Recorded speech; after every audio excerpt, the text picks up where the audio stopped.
Alright, now we're moving on to the second boss here. This one is called the Strap, and that should become pretty obvious when we actually get to her. But boy, getting to her, huh? So, in between each boss, we have these little scenes where our character just sort of gets a look at the particular dungeon that they're in. I'll tell you what I know on the way. Well, this guy reads shit out. I'll let him But do his don't thing. expect all the answers. It's all about what a man does. But yeah, just to save you a little bit of annoyance, you can just press A at the beginning of this, and your character will just automatically walk for themselves to where they need to go, instead of you having to hold it down for a couple minutes. That, my friend, is a prison. A prison within a prison. A very clever trick.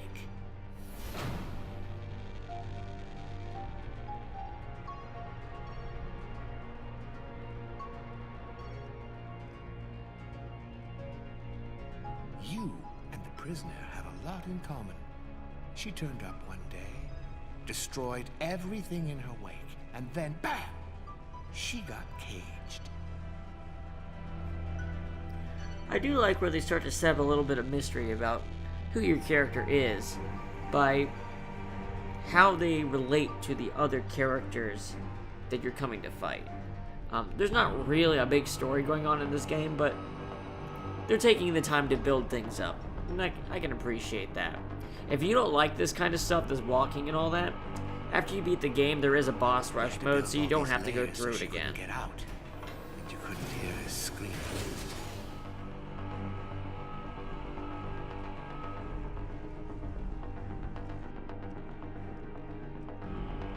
Because some of these do feel like they go on quite a while.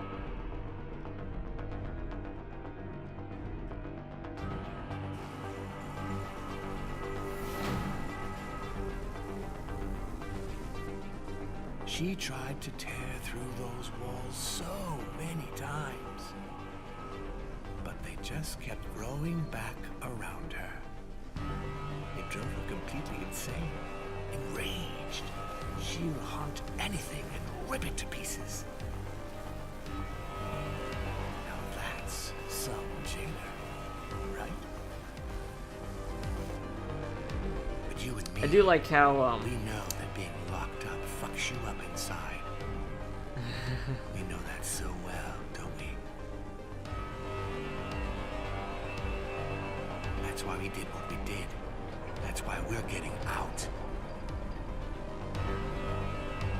That's why our story doesn't end like hers. still no word out of our player character yet. Going the silent protagonist route with this.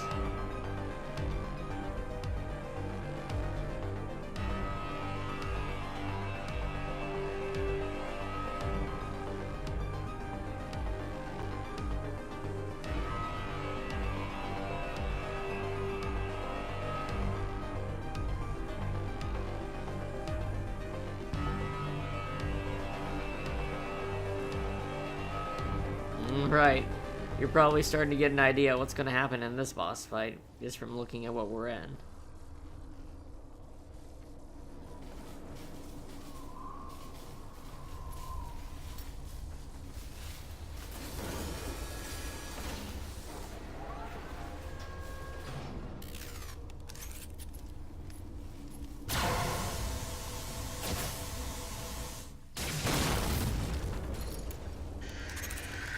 Were you expecting chained up laserhead seahorse looking girl? That's what we're fighting. So, yes, we're in a battlefield that's full of walls that can protect you from the enemy's attacks and be used to, hide around corners and stuff like that. And that's because she has these really huge ass beam attacks and lots of shot-based attacks.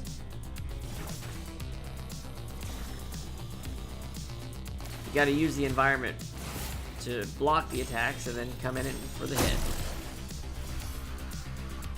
Not that you're not going to have any short-ranged things going on with this boss. That'll change really quickly.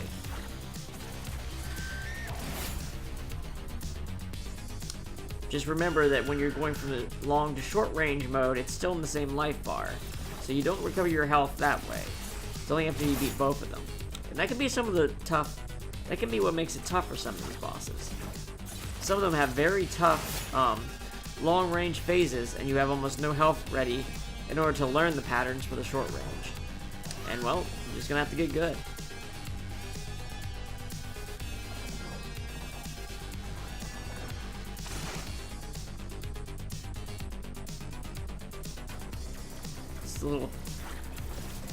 This attack you're gonna see in a couple places in the game. It kind of sucks. The purple ball that explodes into purple balls that chase you in all directions. The saving grace on that attack is that you can shoot through the bullets. Remember that.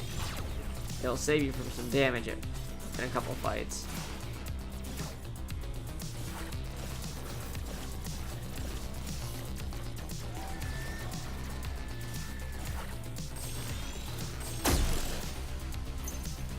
Also remember that the charge gun doesn't have the ability to pierce through multiple bullets. It's just like any other shot.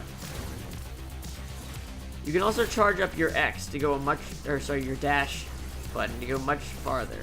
I guess that's A on the 360 pad I was using, but I'm used to PlayStation controllers, so I always think about face buttons in terms of that.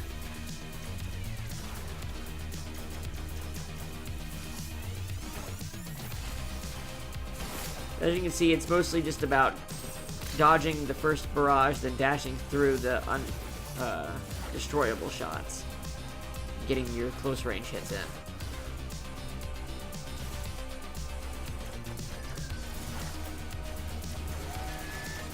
Occasionally the boss will just, be fucking crazy and knock its head against a pillar. Good opportunity to hit it. Now, this boss is going to have some very weird attacks because, well, right now it doesn't have arms or really legs to work with. So it's hard to kind of read what kind of attacks it's going to do when it does the close range ones. And the timing can be not exactly what you're expecting. But forget what I said because she just freed her hands and now she's got a little scythe. She's going to do some crazy ass shit with it. If you let her.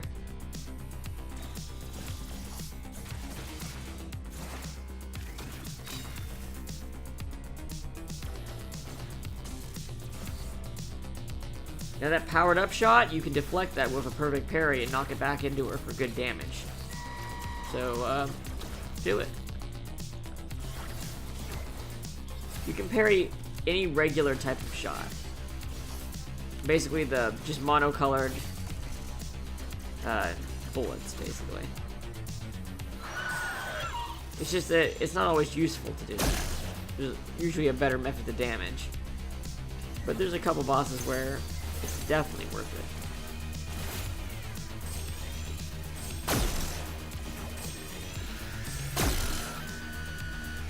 it. And of course, when it's screaming, that's a great time to get a charge shot in.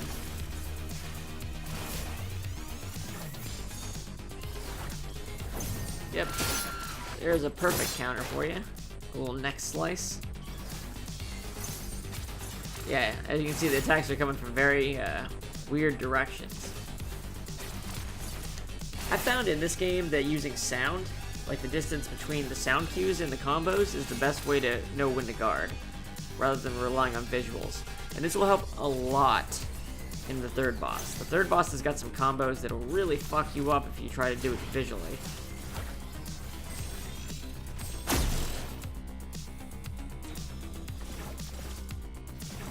If you've ever played Drakengard 1 or 3, it's kind of like learning to do the final boss in that game with some of these guys. Like, it's just so much easier to use sound when the visuals are intentionally being used against you. I'm thinking of Drakengard 3's last boss specifically. The way the camera intentionally fucks with you. If you haven't played that game, play it. Frame rate sucks on PS3, but it's still an awesome game.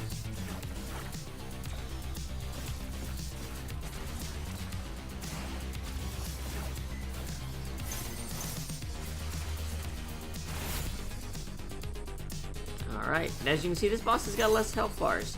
And that's kind of a thing. A lot of these bosses have fewer health bars than the tutorial boss did. Mostly because he had all those bars in order to show you how to do stuff. And only about half of them were a real fight. It's kind of a relief, really. Because this fight still goes on quite a while, even with those bars. And it's because these close range fights can get pretty tough.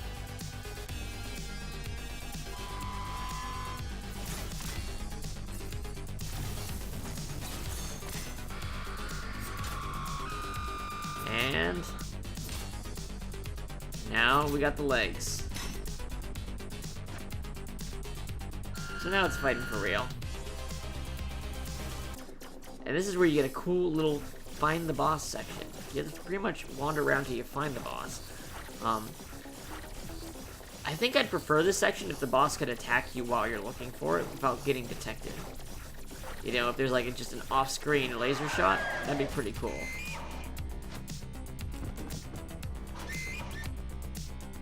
Sometimes I accidentally pause the game while I'm trying to rotate the sticks really fast.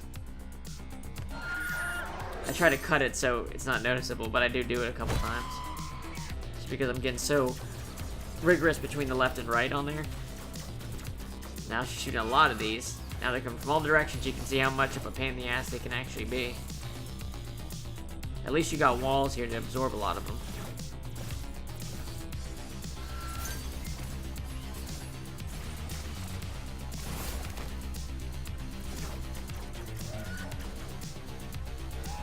But this section is pretty tough. Pretty tough. Just getting it into the close range phase is pretty hard. And then you don't have much health when you get to that. So you gotta be just right on. I often find that doing the run away and then dash back works for a lot of those series of wave attacks.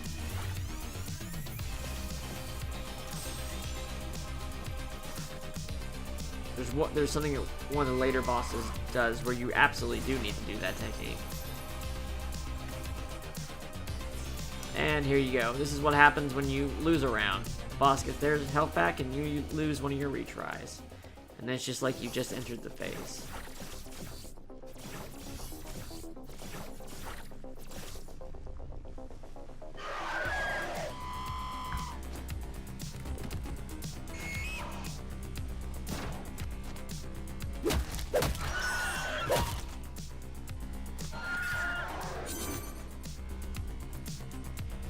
See, that one I got it like so quick. I just tell you, there's just no rhyme and reason to it.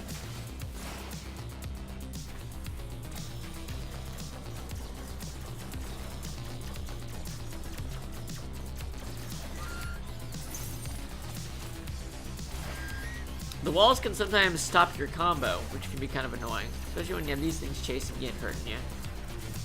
Getting the actual hits in during this part of the fight can be kind of tough.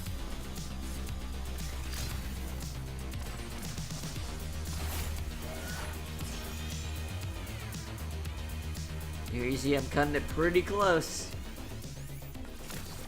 It's my last chance. I gotta get in this round. If I do beat them, life bar here, I will get another try back. They're not completely cruel about it. They reward you for your eventual successes. Which is why I think it may be a tough game, but it's a very fair game, you know? You know the rules. After the first boss, you know the rules from the offset. Each boss has got its own sort of gimmicks and way you have to fight them. But it isn't unfair in how it treats you.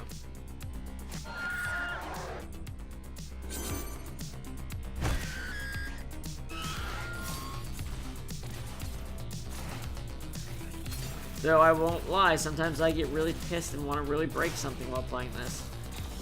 Not on these first 3 fights. I really do just wipe them clean the fuck out. I had a lot of trouble with the 3rd boss when I was playing with a friend first time. Before I switched to this new playthrough to record. You know, even though this is a single player game, this is actually a really fun game to play with a friend. Like, just taking turns. You can take each of you can, like, really watch the boss while the other one fights and learn how to do stuff. It's share ideas on how to fight things. Since you're gonna get pissed against the tough bosses, it helps keep you tempered, so you don't like throw a controller or something stupid like that. I don't do that, but I almost did that with this game on one boss, or maybe two. I didn't, but because I don't want to break anything. But oh boy, if the lizard part of my brain didn't start operating at one point.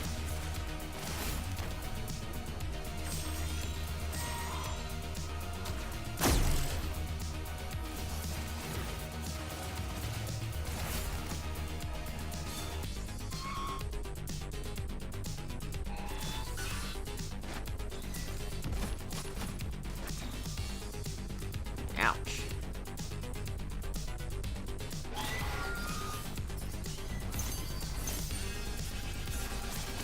There is a bit of a strategy when you're low on health into going just pure defense and not worrying about getting damage in, because your parries can help recover your health.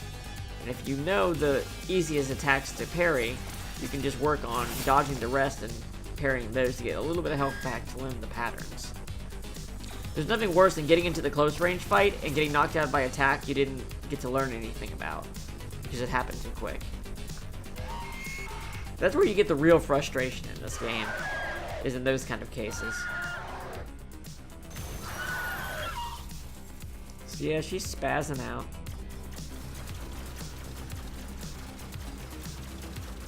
Obviously the walls are not gonna last forever here, but use them while you got them. Dodge and weave and shoot. You get a certain kind of rhythm going with it, though. That's kind of nice.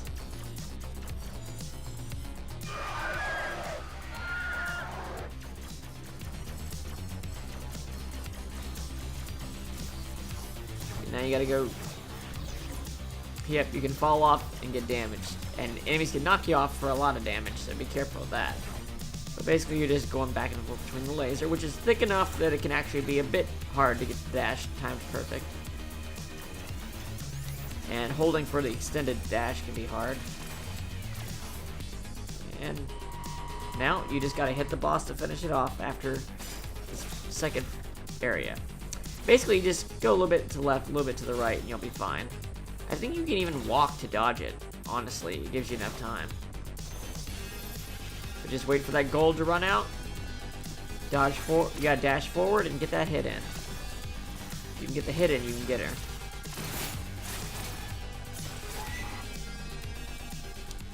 And she's down for the count. Not really, she's got a little bit more pep in her. But this ought to do the trick.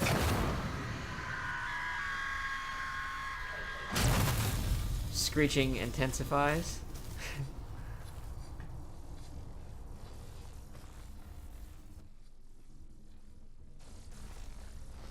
Well done. You put her out of her misery.